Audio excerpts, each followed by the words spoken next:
dear 9th standard children. I hope you all fine at home. Stay home, stay safe. Now we are going to see the biology second session of the video of unit 18 organization of tissues. View this video and utilize it. Hello children. Now we are going to see organization of tissues. In this lesson we are going to learn different types of tissue and their morphology and how tissues are organized in specific patterns to form an organ. And tissues perform life activity both in plants as well as animals. And structural organization of tissue with the process, types and significance of cell divisions. In this lesson, we are going to learn about the plant tissue as well as animal tissues. Plants, the root, stem, leaves or organ, whereas xylem and folium are tissues. You already learnt in the lower classes about xylem and folium. Similarly, in animals, stomach, for example, is an organ, isn't it? It consists of tissue made up of epithelial tissue, gland tissue and muscle cells, and these is a tissues. Tissue, a group of cell of a similar cell. You can say it's a group of cell or a group of similar cell performing the same function. It is called as a tissue. An organ is a structure is made up of the collection of tissues that carried out a specialized function. In this chapter, we are going to learn different types of plant and animal tissue and they are modified to coordinate life activities. Classification of plant tissues.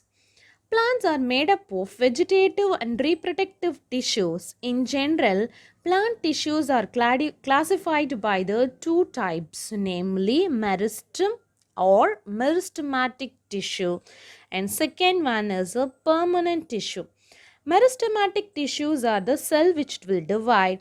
Permanent tissue, the cells do not divide. In meristematic tissues, we will have three subdivisions or apial, intercalary and lateral.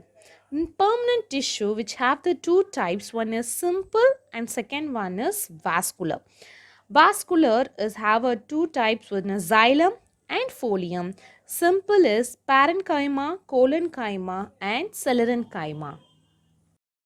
The term meristem is derived from the Greek word meristos, which means divisible, having cell division activity.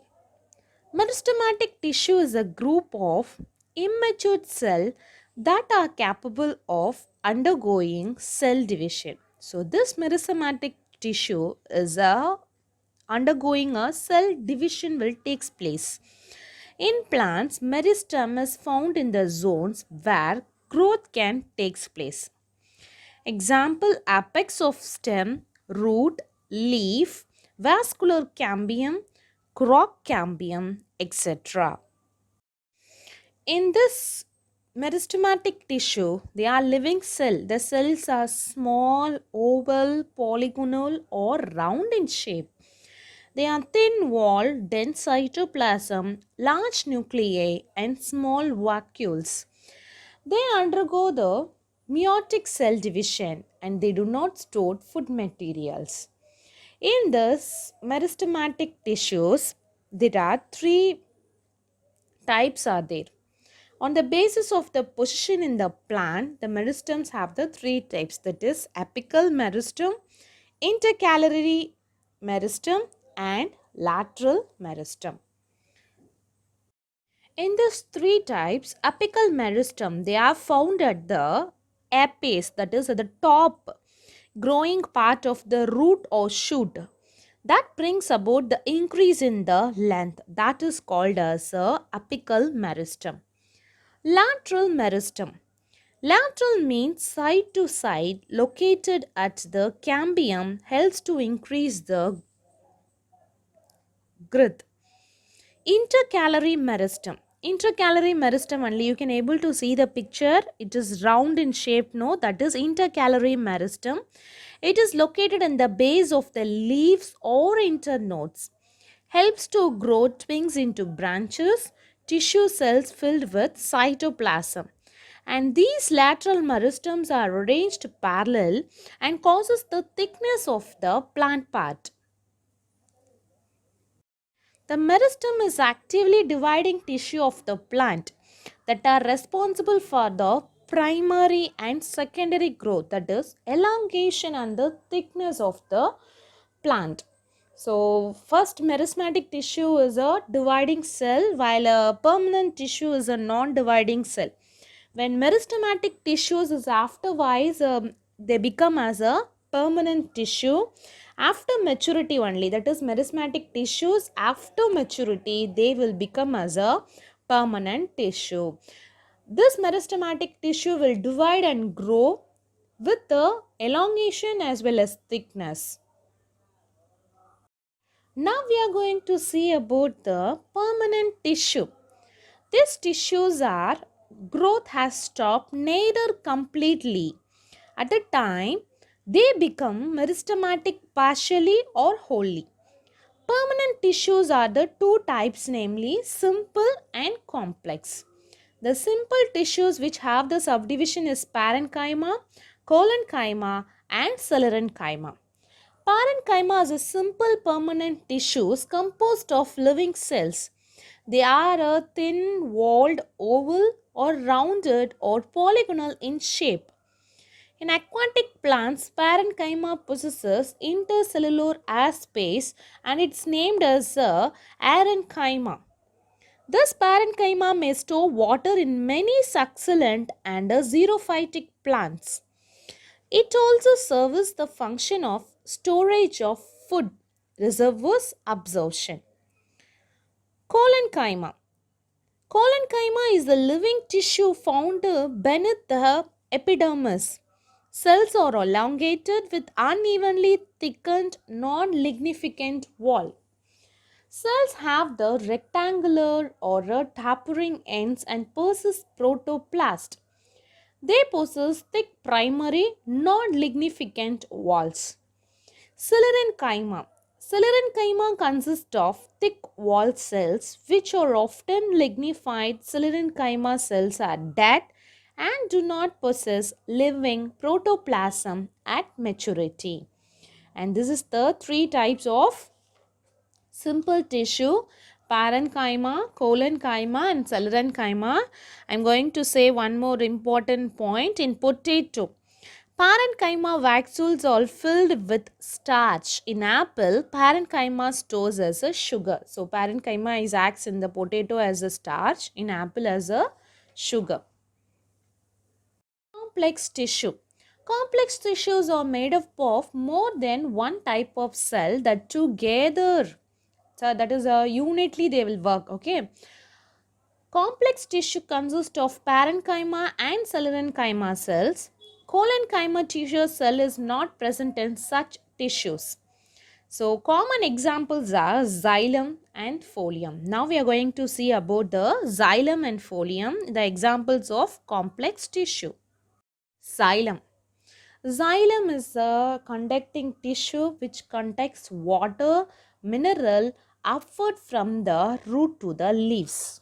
So whatever the water and mineral it's getting from the root, it will transfer from the root to the leaves. Xylem gives a mechanical support to the plant body. Xylem compose xylem trichates, xylem fiber, xylem vessels and xylem parenchyma.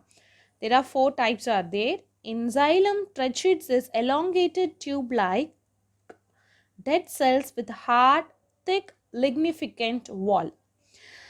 The function is conducting water and providing the mechanical support to the plant.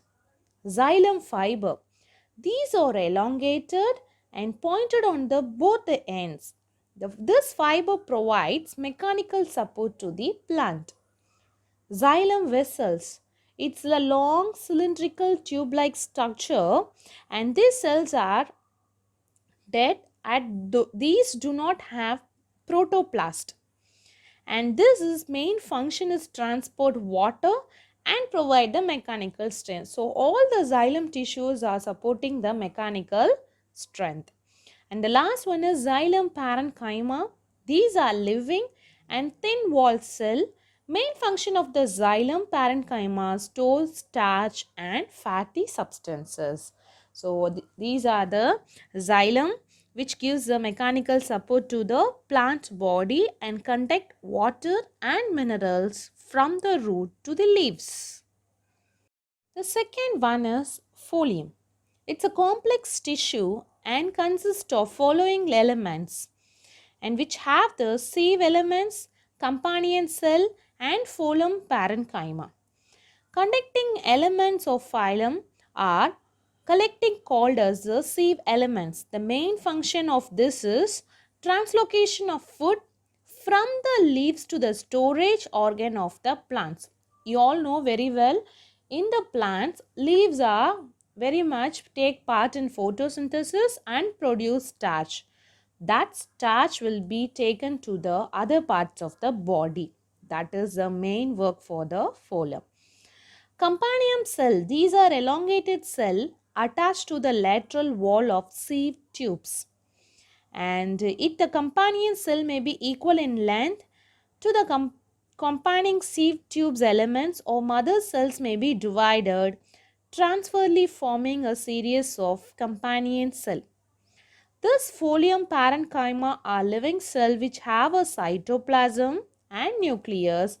Their function is store the food material. Meristematic tissue and permanent tissue. Cells divide repeatedly. Cells are undifferentiated. Cells are small, isodiametric. Intercellular space are absent. Vacuoles are absent. Cell walls are thick.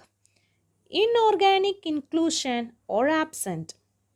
In permanent tissue, do not divide. Cells are fully differentiated. Cells are variable in shape and size. Intercellular space are present. Vacuoles are present. Cell wall may be thick or thin.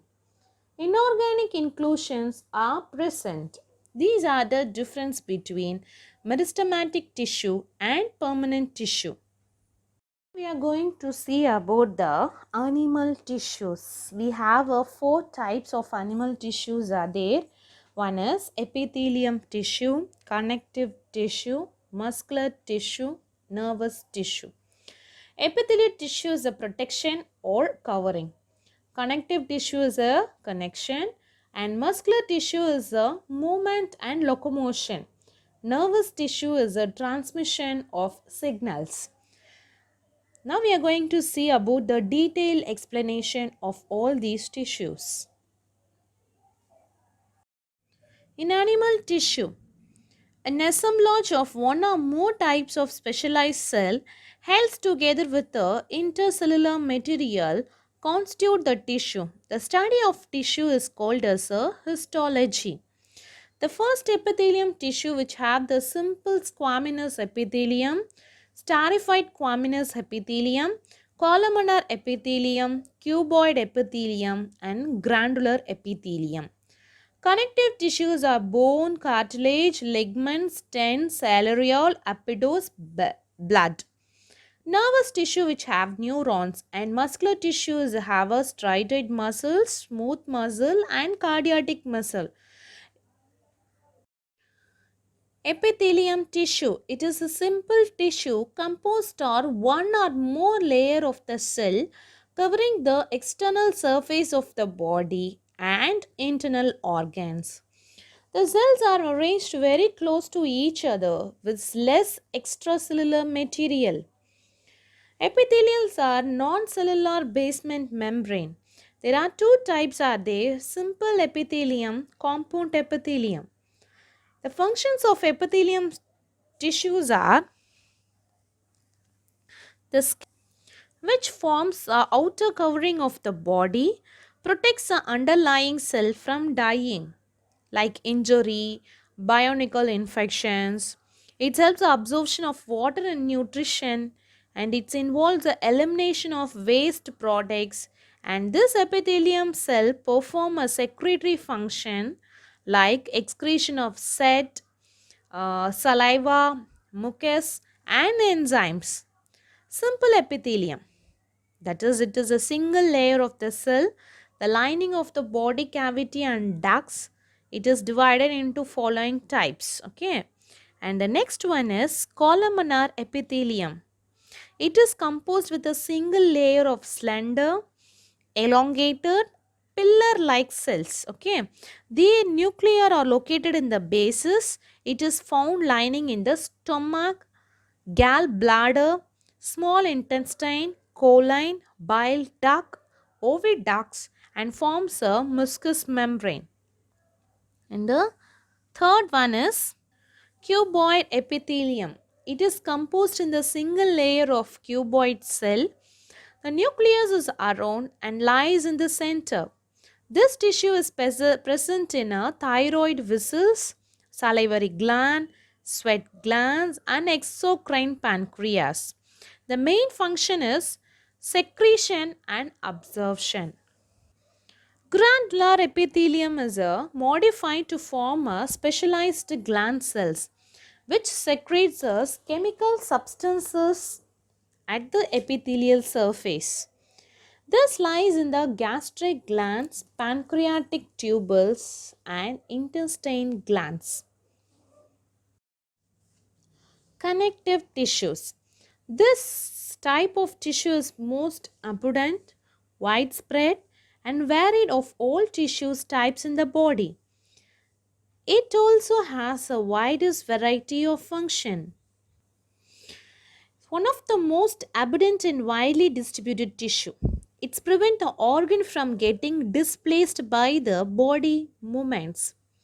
The components of connective tissues are intercellular substances is known as matrix, connective cells, and fibers.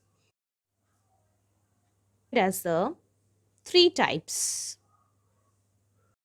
Connective tissues are classified as a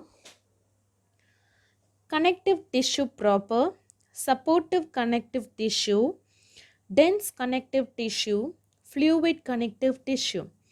Connective tissue proper is the alveoli and adipose tissue. Supportive connective tissues are cartilage and bone.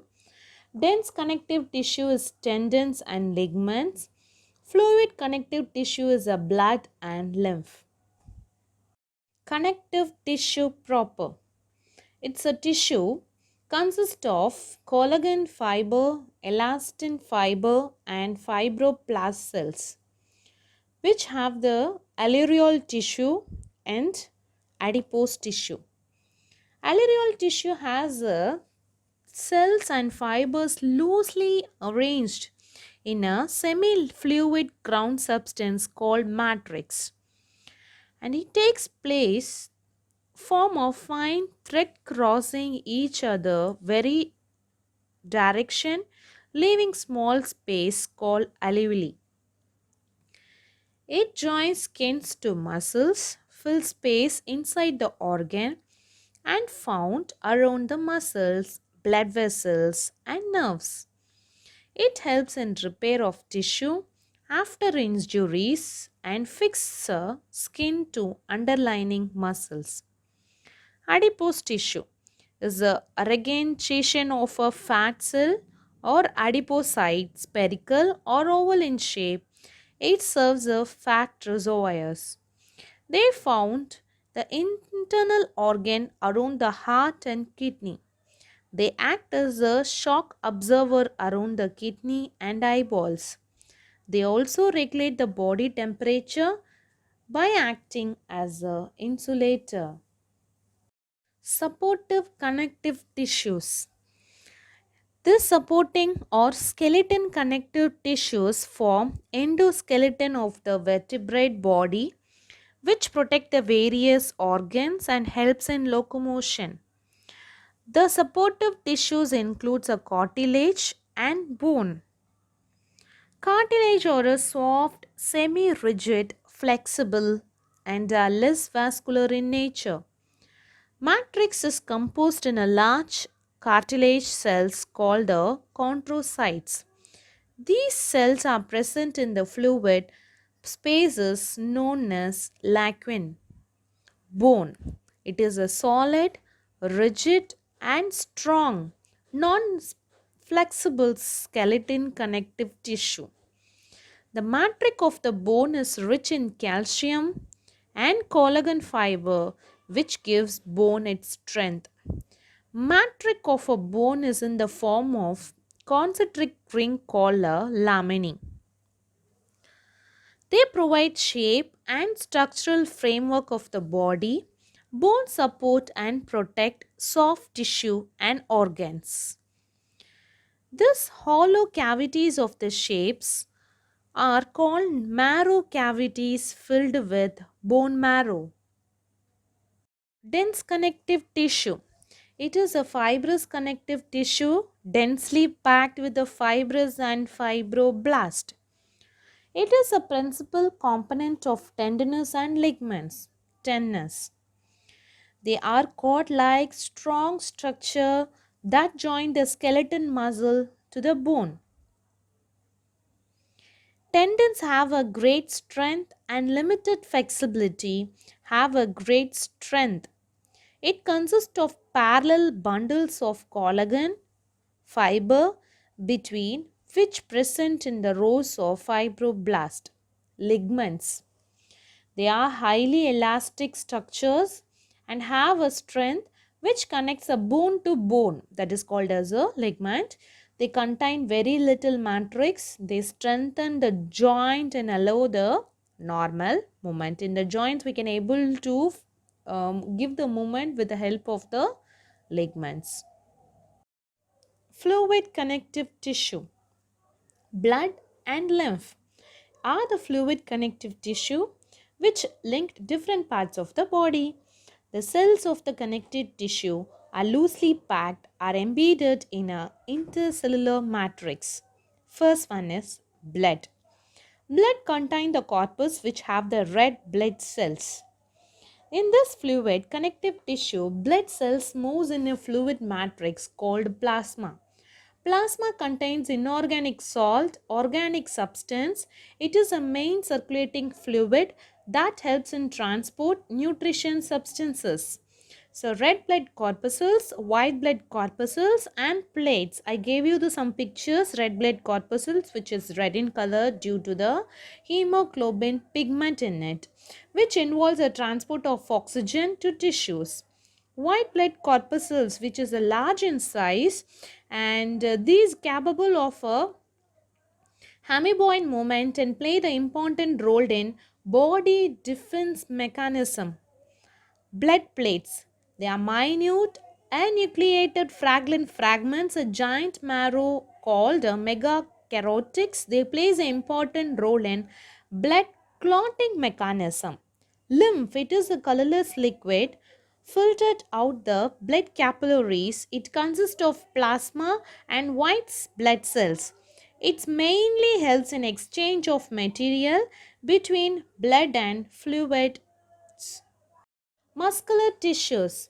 Muscular tissues is made up of the muscle cells and they form the major part of the contract tissues. They are composed of numerous myofibrils. Each muscle is made up of many long cylindrical fibers arranged parallel to one another. According to the structure, location and function, there are three main muscles. Skeleton muscles, smooth muscle, cardiac muscle. Skeleton muscle. These are attached to bones and responsible for the body movements are called skeleton muscles. They work under the control and also known as voluntary muscles. The muscle fibers are elongated, cylindrical and branched with alternating dark and light band giving them stripped or striated appearances. Smooth muscle. These muscles are spindle shaped with a broad middle part tapering ends. There are the single centrally located nucleus. These fibrils do not bear any strips. Hence, it is called as a non-striated, and they do not under the control of our will. So it is also called as involuntary muscles. Some of the involuntary muscles are blood vessel, gastric glands, interstate villi, and urinary bladder are this type of the smooth muscle. Cardiac muscle, this is a special contrast tissue present in the heart. Muscle fibers are cylindrical, branched, uninucleate. The branches join to form the network is called intercalated disc, which is unis distinguished features for the cardiac muscle. The contraction of cardiac muscle is involuntary and rhythmic. Nervous tissue. Nervous tissue comprises of the nerve cells or neuron. They gave you this neuron picture, and they are longest cell of the body is neuron. And neurons are the structural and functional units of nervous system. The elongated and the slender process of neuron or nerve fiber, each neuron consists of cell body or cyton with the nucleus and cytoplasm.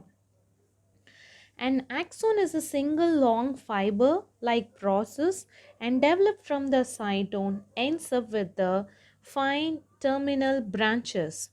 You have a cell membrane, dendrite, cell body, axon, and node of Ranvier and myelin sheath, synapses.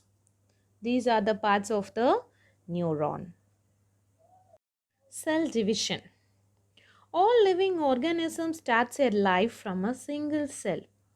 You may wonder how single cell then goes to form such large organism. All cells reproduce by division and the division of the cells into daughter cell, and this cells is called as a cell division. There are three types of cell divisions are there: amitosis, meiosis, and meiosis. The first amitosis is a direct division and mitosis is an indirect division and meiosis is the reduction division. Amitosis. It is a simple mode of cell division. It occurs in unicellular animals, aging cells, inner fetal membranes. During amitosis, nucleus elongated first and contraction appears in it, which depends and divide the nucleus into two, followed by the cytoplasm divides, resulting in the formation of two daughter cells. That is, one cell which divided into two different cells. That process is called as amitosis.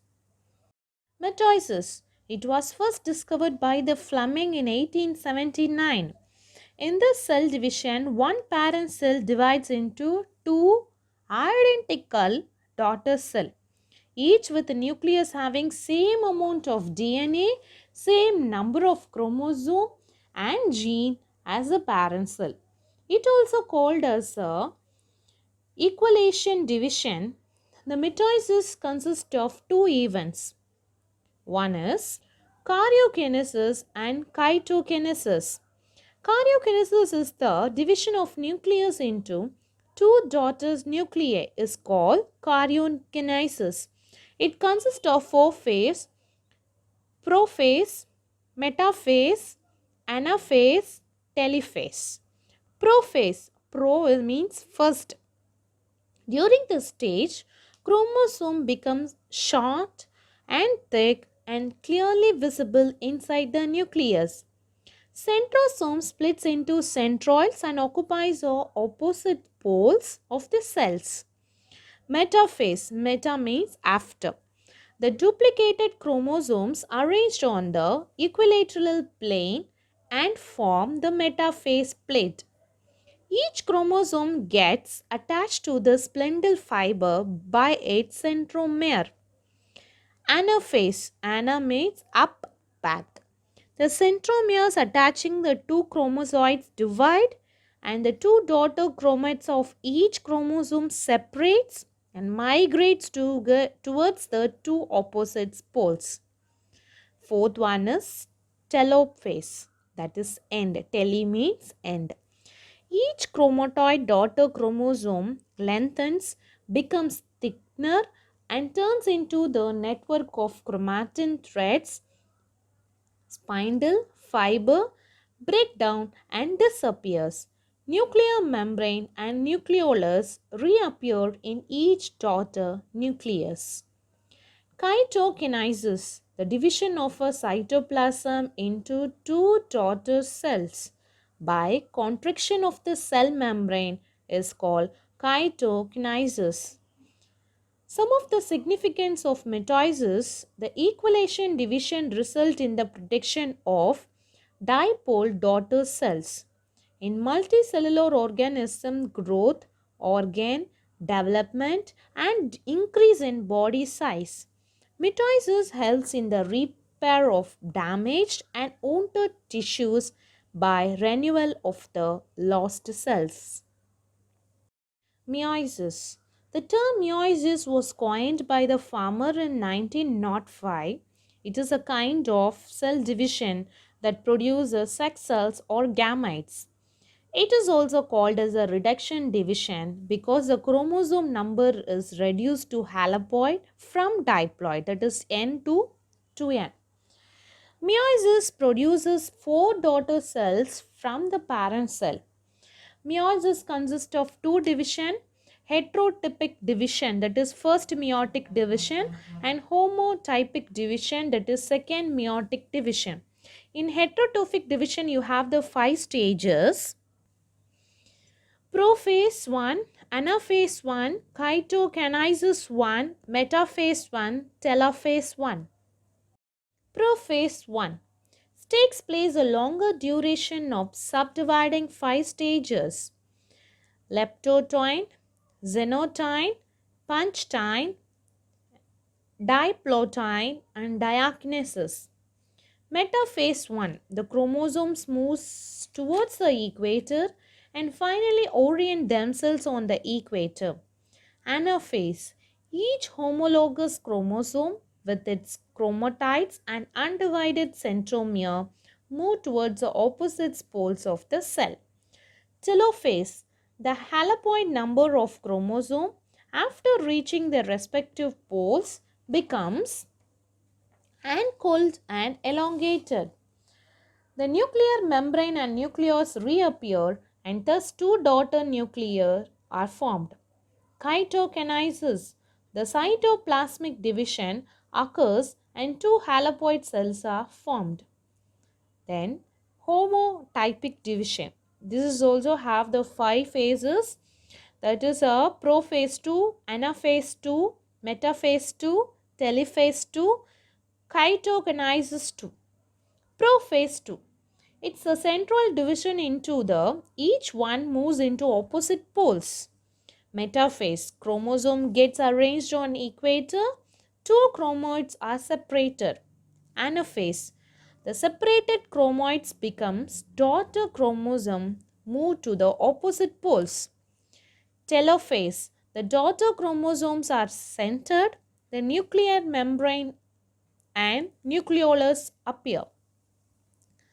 Cytokinesis 2. Two cells are formed from each haploid daughter cell, resulting in the formation of four cells with a haploid number of chromosomes. Going to say about the some significance of meiosis. The constant number of chromosomes is given species is maintained by the meiotic division.